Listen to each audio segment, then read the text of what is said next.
Hey everybody, thank you guys for tuning in to another episode of Trade Secrets by Tripletote. I'm ready to bring you an exciting episode today. It's my first time interviewing two individuals at one time, so I'm excited about that. These guys I'm going to introduce you to have done a lot in a short amount of time. They're still young, but they're doing big things, so I know that you guys are going to feel their energy. First, I want to introduce Mr. Steve Samuels. How you doing, man? Great. You're from Windsor, Connecticut? Right, I'm from Windsor, Connecticut. Perfect. It's a pleasure being here, man. It's a blessed to be around your energy. Hey, man, I appreciate you guys coming out. And Mr. Chris Prescott. How you doing? I would say you're representing Bloomfield. Representing Bloomfield. I appreciate you for having us, man. Now, I'm going to get into what you guys do and how you help out the community, kids especially. But first, I got to ask, did you guys know each other before linking up for college or Impact? Yeah, we knew each other. Chris is from Bloomfield. I'm from Windsor. Rival towns right next to each other. We played middle school against each other, high school. So it was a rivalry, from young. And Chris will tell you, we ain't like each other at first. I was just about to say that, man. Don't sugarcoat it, man. I didn't like Steve. All right, and Steve was a grade younger than me, but I always saw him as like a super competitor. And it was a pleasure like watching him grow up to be like the player that he is now. Yeah. So it was pretty cool growing up against Steve, and then like once we became college teammates, that's when the dynamic of the relationship kind of changed. We're like, all right, like it's good not to have to be against you right now, and you know what I mean. He's on my team now, right? So that was pretty cool, and getting to know him as a person too, outside of the court was really good to start off before we even went to college as well. So now, when you guys were in high school on different teams opposing each other, what was the competitive energy like for you two as individuals and for your teams? Was it like a landslide? Did one team always win, or was it back and forth like a real rivalry? Well, he's going to talk first. He's going to talk first. I'm going to say it before he says it. The only time my team and his team played each other, his team won. Got you. That was my freshman year. That was his sophomore year. It was real tough. It was tough seeing that. It was tough seeing it. He definitely played a big part of why they won that game. But that's where it started too. Just me getting to understand his competitiveness, his competitive nature, and him always, having that aggressive nature on the court, and him being so nice and soft-spoken off the court, and it was cool. It was cool just to see different type of demeanors, Yeah. Even when I interact with him, Chris gives you that dichotomy where it's like, you follow him on social, right, and he's pushing, and in real life, in person, he's super quiet. Right, you know what I mean? Right, super quiet. So yeah, it could be misleading. Don't sleep. Right. Nah, I think that's also what we try to instill in these kids now, is that like Steve is who he is off the court. I am who I am off the court. But once we cross those lines, you got to be a different person. You cannot be who you want to be off the court and on the court at the same time. You have to literally separate it too. And that's what I've come to enjoy about Steve, is because we first met each other, but it was so like against and back and forth, and he's a competitor, he's a talker on the court, and I'm a talker on the court, and we are up, it's like up in each other's faces, and it's, I don't care, I don't like you right now, you know what I mean? But off the court, Steve was a very friendly guy. We had very good conversations after very hard battles. So but that's what you want somebody that can separate the two, because you can't always in life be gritty, and sometimes you got to tone it down, and sometimes you have to just your personality has to match where you are, and so like that's how we thrive in our business, because we are nice people. We are very friendly people, and we're not really, loud people. But at the same time, we're doing some loud things, and we have to be gritty in our endeavors and what we do, and how we're being successful. So it's a testament to the type of people we are, and type of business people are, athletes that we are. So yeah, that's. Now, after you guys moved on from high school, you went to St. Joseph's St. Joseph, and you went to St. Peter's, right? Right. I started initially at St. Peter's. He started initially at St. Joseph's. It was my sophomore year when Chris came, and he transferred over, and I was excited. It was a lot of excitement within me, just to know that I have a competitor that's going to be playing on the same side as me. And were you the only two local guys on the teams in general? No, we had one more, a guy from Meriden, who's another phenomenal D1 athlete out of Connecticut. That we were fortunate to have 3 of us on the team, being from Connecticut, to represent Connecticut in New Jersey, and we did some good things. Like we went to the NCAA tournament. Nice. And that other guy, he got MVP of the MAC tournament, which is an incredible, accomplishment. So we're very proud of how we, represented Connecticut, not only at the school, but around the country where we played. Now let me ask you about that shift, right? Coming from neighborhoods and then you're going to play at college and you're playing at college away. Did you guys feel like you were airdropped into a foreign situation? Did you guys adapt almost immediately? How was it for you when you just made that transition from being local, like around here, around Hartford, around Bloomfield, Windsor, to being at a college, playing at a high level? See, that's where the misconception is. We've been traveling around the country since we were in middle school, right? Through AAU. Steve, that's another competitive avenue that Steve and I have bumped heads in as well. It wasn't just high school basketball. It wasn't just travel team and town league. It was AAU. He represented one side of the state with Connecticut Select, being more so a 203 area AAU team.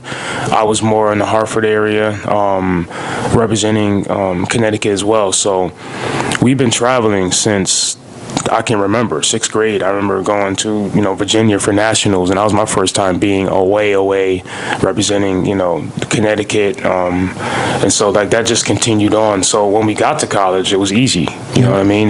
We were already used to the transition of having to play at home and then play far away, and still having to be great, and still no matter what kind of talent was in front of us, we still had to be who we were. So I think by the time we got to college, it was an easy transition. Nice. And Steve, when you finished at St. Peter's, you went on to travel and play abroad, right? Right. What team did you, and what country did you play for? Mississauga Power is out in Canada, close to Toronto. And also I played a couple years in ABA, which was great because I was close to home. I was right there in Springfield, Massachusetts. 2017 was the last time I played. It was a great experience, just being around a lot of local guys, a couple of guys that I'm familiar with, and then really traveling and going deep into the playoffs. We went to the regional finals, lost to a good guy, a good competitor named Jesse Filet-Jones, who later came down to our pro-am that we just had recently last summer, which was a great show out. But yeah, it was just a great experience, being able to use my talent and travel abroad, and to be able to just send my message when I get back home to these kids and have them understand that anything is possible. True. But you have to work. You have to work. You have to have a vision. And then you have to put forth that effort to get that job done. And sometimes kids don't know what that looks like. That's right. And for us, that's why we're here. That's why we do what we do. When Chris was saying we've done this before, and we've been doing this since we was in 6th grade. It's true. We've been doing this since 6th grade, traveling and understanding different environments. That was the key from traveling. Just understanding different environments that we were able to see, like LA, going to Virginia, going down to Atlanta, going to Florida, competing, and understanding that, okay, there's a lot of kids like me. So it's tough. It's very tough. Like, the odds is very slim, but if you focus and lock in and you stay diligent to what you do, you'll be able to succeed. That's true, definitely. Now, Chris, from college, you went away too. You went to Panama. Right. What was that experience like? That was awesome.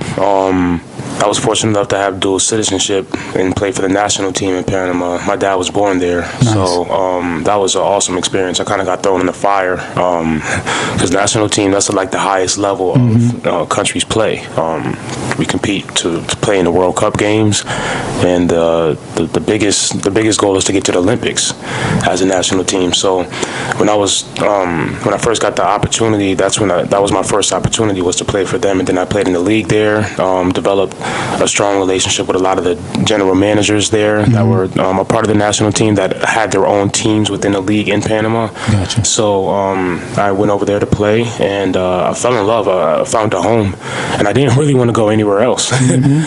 So that was a blessing right there. Just having the experience to go over and call myself a professional. Now, let me ask, the fact that you had dual citizenship, did that influence it, or is it just a coincidence that you picked to go there? But did that make you go there? A little bit of both. I wanted to play pro. At that point, I didn't care where I went. I just said, guys, I just need the opportunity, and now, I don't care where it is. And it just so happened that I had dual citizenship to play in a place that I had family and that my family had been before. And the funny thing is, like, my first year, I lived in a house that my grandmother grew up in and that my dad was raised in. And so it was surreal because I think it just had like a meant to be kind of feeling. You know what I mean? Like, this is what I was meant to do at the time. So. Now, right before we get into what you guys are currently doing, that's great. How did you both end up back here? Was it an agreement? Did you know each other? Was it just the end of that time? How did you not stay in the country you were in and just live out there? What got you back to Connecticut? Well, for me, what got me back to Connecticut was basically my son. Understood. I had a son, and I had to make decisions, financially, what would make sense. Also, I wanted to be around my son, I wanted to make sure that I could watch him grow up. Basketball has done a lot of things for me, and I just wanted to make sure that I could just put that aside for a while and just dedicate my time to my son and helping him grow and, being around him and watching him blossom, and also set up programs for him so that when he gets older, he has something to look and see that he could grow and he could develop in multiple ways, So that was the thing for me. And what about you, Chris? For me, it's also family. I came home this past year and a half, 2 years, just to help out with family. It wasn't a good time for me to be worried about my family and being overseas, and so it was family. The family is more important than anything in the world to me, and so no matter what I'm doing, even if it's the best thing in the world for me, if my family is not in a position to where they're the best at the time, then I just have to, make a sacrifice, and you just got to leave it in God's hands and trust that when it's my time to go back. If it is, then it'll be a good situation. And if not, then I'm thankful for the opportunities that I did have. Now, how did you guys link back up to even decide to start Impact Training? What you guys do? You're both here for individual families, so not different reasons, but you're both in your own zone. How did you decide? How did you link up as boys first, and then how did you start? It's so funny because Chris started first. We both were training, but I started to really take notice what Chris was doing and how he was doing it. With the visual, the concepts. And then, I called up Chris, and then I expressed to him, my interest of being a part of it, and telling him, anything that you want me to do, I'll do. I just want to be a part of it, and from there, it just blossomed, and it just grew like wildfire, and we started to thrive, and Chris could tell you, Man, look, when you called me, I was thrilled because not only do I know Steve on a personal level, I know what kind of attributes Steve has. Steve is a go-getter. He's very determined. He's focused. He's a great people person. He's well invested in anything he's doing. So it was a no-brainer when you called. I was like, of course. We were college teammates. We've worked out how many times? Countless hours. We pushed each other countless hours. So it was a no-brainer because I think the story behind how we met and going to college together and pursuing our dreams and then coming back, it aligned so well. Wow. Yeah. Now, how did you guys decide that you were going to bring impact training to everybody else? 'Cause I know you guys had your own regiments, but how did you decide, like, what set of workouts to put together? How did you decide where to locate it? Like, these initial things of really getting started, that groundwork, what was that like, filling that out when you guys were starting? To be honest with you, everything was super like organic. It was not even. I think Steve can attest to this. Like, I was at a point where, like, when Steve jumped aboard, I just like put it in God's hands. I put impact in God's hands. I was like, man, I don't know. I was kind of burnt out towards the end of last year, to where, like, gyms are really hard to come by. You know what I mean? Support sometimes is really hard to come by, especially when you're ground up and you're starting from a grassroots place. Like, it's really hard. So I was kind of burnt out, and I kind of like put it in God's hands. Like, God, if this is what I'm meant to do, this is what I'm going to do, this is what Steve is going to do, then just kind of lead the way. I'm not going to ask any questions. I don't need to know where the resources are coming from. I don't need to know how much money I need. Just give me enough to get there. Give me enough gas to get there, and we'll get it done. So kind of like that literally is how it kind of started, because there would just be people contacting us once we put out to the world that this is what we're trying to do. This is our passion. Our passion is to teach and empower and develop the young minds and bodies and spirits of the future, which is the youth. Then I just said, I'm going to go. And so literally it's just like, people were calling us to work out, and we would just go. And it didn't matter if it was in Bloomfield, Hartford, Springfield, we were going. And so more doors started opening up once we just started going. More facilities started to say yes. And more parents started requesting more time and more sessions. And then later down in the year, you get halfway through the year, not only are we getting invited back into the gyms that we have serviced or once trained at, now they're asking us to do more. So it just all came in full circle to where, like, we didn't have a gym last December. Now this December, we have almost 10 gyms that we can do impactful things. Wow. And that's wow. That's big. Yeah. Now, what would you guys, if you just clearly define, what is impact training, and what makes it like a discipline that people can sign up for and learn about things even above basketball? Like, how would you define that? So impact training is basically, we're a sports and wellness organization. We're dedicated to providing physical fitness programs and academic programs for the community. And we're just about empowering the community holistically. A lot of our programs is dedicated to the youth. We want everybody to understand that, the youth is the key. And one of our mantras is be empowered to empower others. That's what we live by. That's our philosophy. We want to set an example, but change the narrative. Change the narrative around the Connecticut culture, the athletic culture, not just basketball, not just sports, academically as well. So and emotionally as well. Yeah, emotionally as well. That's the main key. Health and wellness holistically. Not just physically, but holistically. Yeah, in Connecticut, we can have a really subdued culture. Where, like, if you go to New York, they shout New York to the tilt. If you go north to Boston, they're shouting out to the tilt. And in Connecticut, we're just in between. And we've always like a forgotten stepbrother in between. It's just so weird, man. And just being able to be fortunate to travel to so many of these places that you're naming right now, and beyond, and then seeing their culture, seeing their environment, and seeing how they take care of the youth, and I'm not saying that we don't, but I don't think we do it enough. Do more, right? Yeah, we can do a lot more. Right. I don't think we do it enough. So our part is to, just take the lead, and just set up new programs that make sense, that really helps the youth, also helps the community grow, and help these kids be contributors to society. Right. That's right. So the one thing I like about you guys is the way you also contribute. Speaking about the New York versus Boston Loud thing, your social media is like one of the best. I follow you guys on social, and better than some celebrities who hire people to do. Like, you guys are just constantly pushing. Like, it's a temple. Right. your social media has a tempo to it. Like, you don't just watch. It's almost like, even if it's not on TikTok, it's almost like there's a song in the background because of the way the clips are. Right. Because of the timing of the shots the students are taking, or the training they're doing, or the dribbling they're doing. Like, as I follow it, it has a rhythm to it. And like I said, it's better than a lot of people who have hired staff to do it. You guys are just, and you're constantly pushing out what the kids are doing, the achievements they're having, and you're constantly pushing out like the benefits of the program you guys have.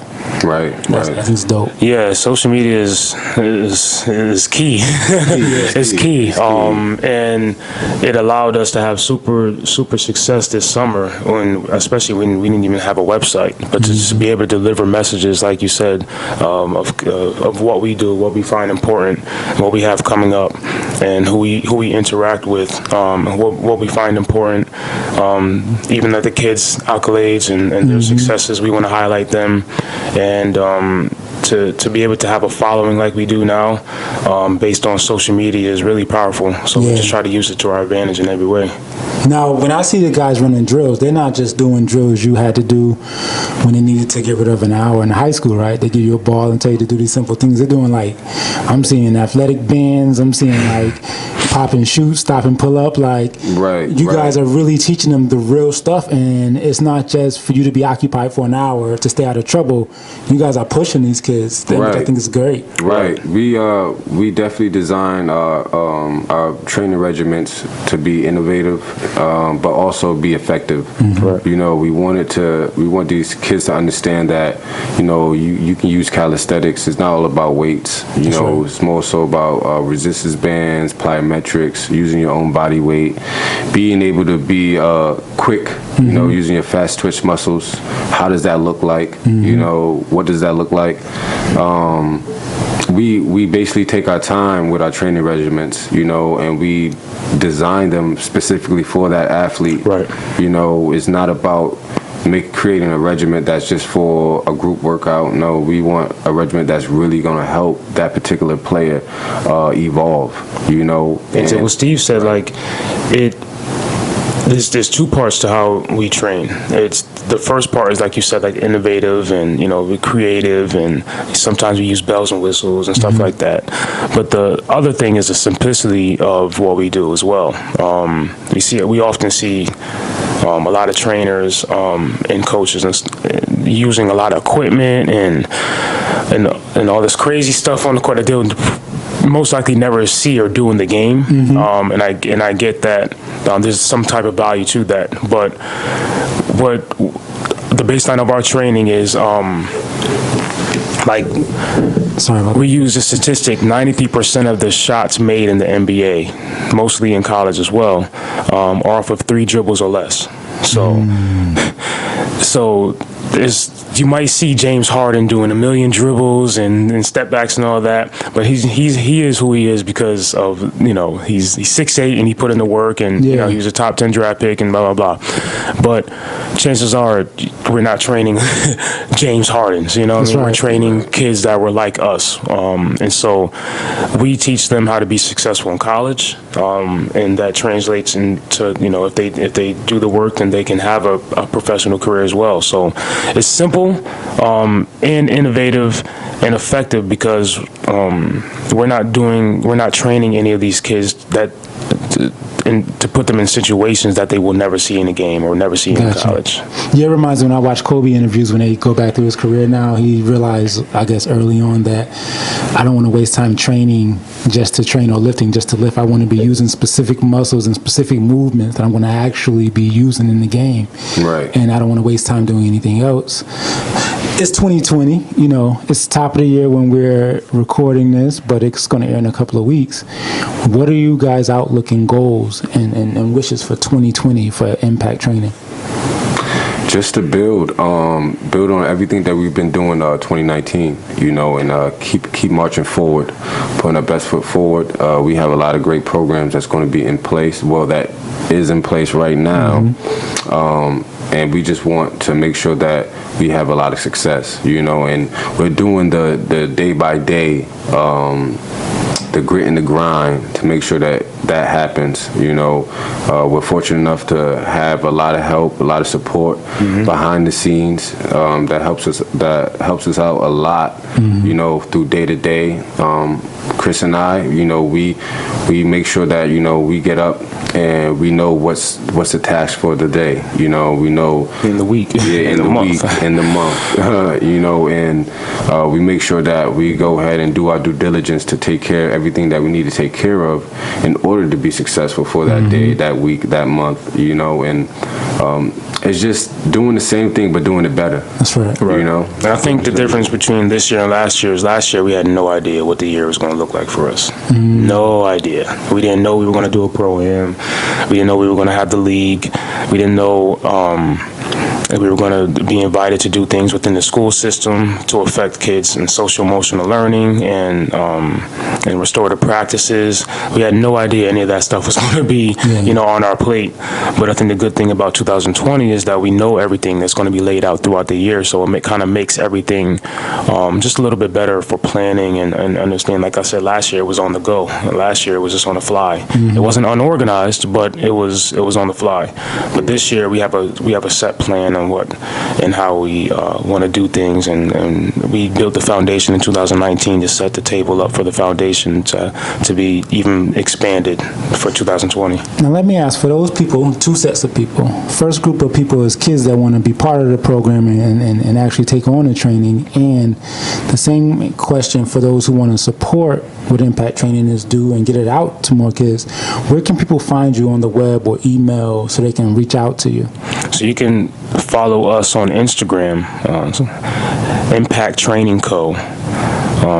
We also have personal Instagrams. Mine is _C Prescott _. Steve's is Steve _Samuels. You can also find us on Facebook. Our website will be done within the next few months. It's crazy. We didn't have a website last year because every time we wanted to complete it, we had something new that we had to add on to it, and we had something new that we had to put on it. So that will be done. Like I said, now that we have a great feel on what 2020 and beyond looks like, then the website will be done pretty soon. So that's how you can contact us. Perfect. I want to thank you two gents for coming out today, hanging out. The information you provided is valuable. I'm glad that people can reach out to you. I'm glad that specifically guys like you go out and have an experience abroad and bring it back home and then distribute it to the kids so they can open up a little bit more even mentally as they're doing anything that they're doing. And when they see you guys come back and the accolades you have, I know it inspires them, like, oh, okay, well, my thing may not even be basketball, I may not be overseas, but it could be a field that I never thought I could be in, like engineering or something like that, because the same principles apply when it comes to achieving goals that you guys are teaching them. So thanks for coming out today, and I want to thank everybody tuning into this episode of Trade Secrets by Tripletote, and we'll be back with you soon. Thank you. Thanks for having us. Thanks for having us. Anytime.